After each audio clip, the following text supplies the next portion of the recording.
Welcome to another edition of Footprints in American History.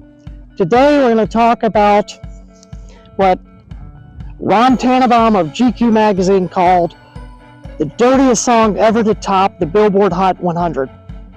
I disagree with that. I think that was grossly unfair, but we'll go into that later on in the video. So let me just tell you a little bit about this song. This is a song called Afternoon Delight. Anybody who's alive in the 70s will remember this song.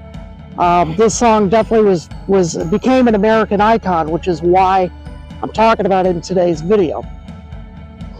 Now, it started out originally, the band members were Bill Denoff, his wife Taffy. Later on, it was Margot Chapman and John Carroll that joined the band. Okay, now Bill Denoff was at Georgetown with Taffy. They were performing in the Georgetown area at DC.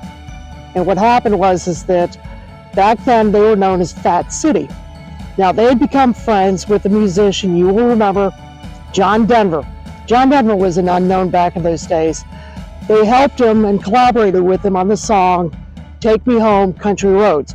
Well, that became a smash hit. They ended up doing the background vocals on that song. So when he started becoming really big, they would go on tour with him, often being the opening act.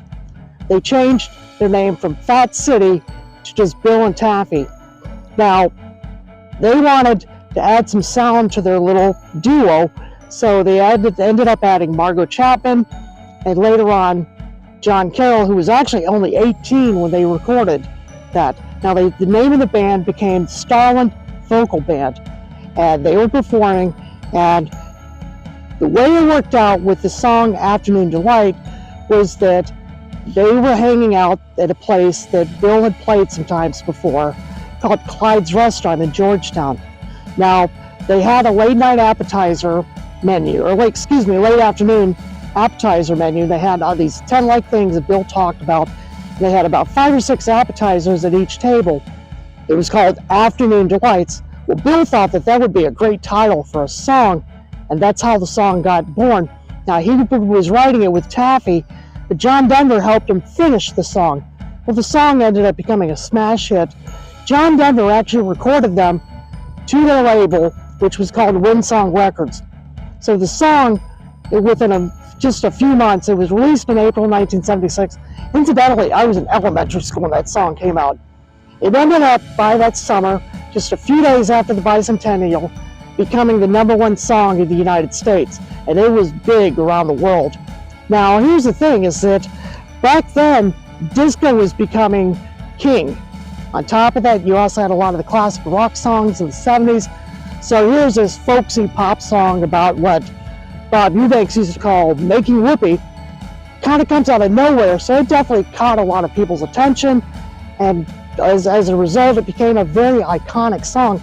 Plus, on top of that, you look at the movies it was featured in, and it was in the movie Boogie Nights, Good Will Hunting, which is where I actually saw it, where Matt Damon was singing the song to piss off a psychiatrist. But they also had in the end credits Anchorman, Legend of Ron Burgundy, Starsky and Hutch, a couple other movies. It was also featured in the TV show Glee, Family Guy, My Name is Earl, ER, The Simpsons, and South Park. So definitely that showed you what a huge icon of American culture this song had become. So this song had definitely gotten a lot of attention around the world. Now, the problem that hurt the band, though, was that they signed what was called a generic contract with Winsong Records. They never tried to renegotiate it. So this song that had made millions and become around the world, in the end, they only got one check that they split 4 ways between the band for $66,000. So it was not a lot of money. Because of it, the band did not make anywhere near what they thought they would off of that song. Bill Denoff was the writer of the song. He got writing royalties on top of that, but the band, that was it. That was all they got. So in the end, they really didn't make a lot of money off the song. And in the end, in 1981, they ended up breaking up. So it wasn't exactly what you call a happy ending for the band. However, it is a song that's going to be remembered for a long time.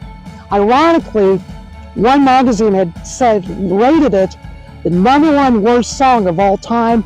Bill Danoff was disappointed because later on it fell to number 26, and he felt like he deserved credit for having written the worst song of all time.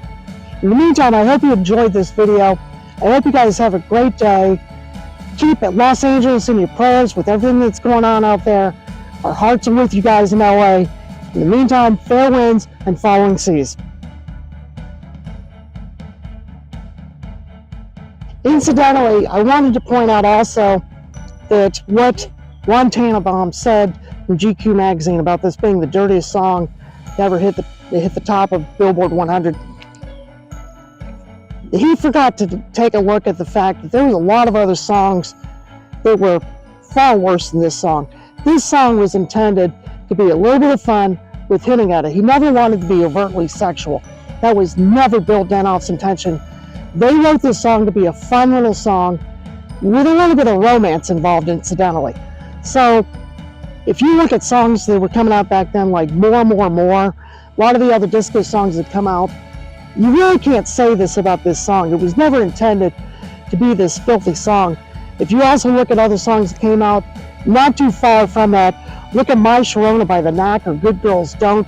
There's a lot of other songs, and if you look at what's topping the charts in hip-hop and rap these days, you really can't say that about this song.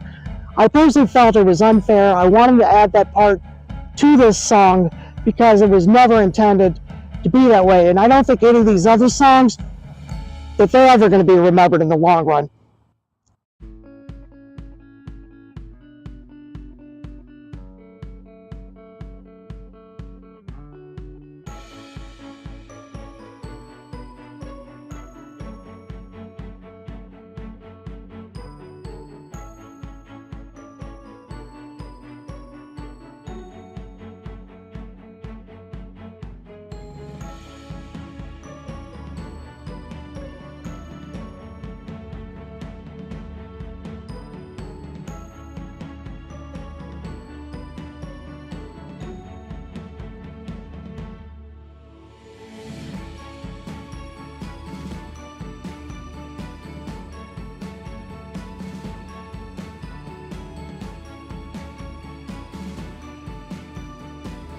Just a bit outside.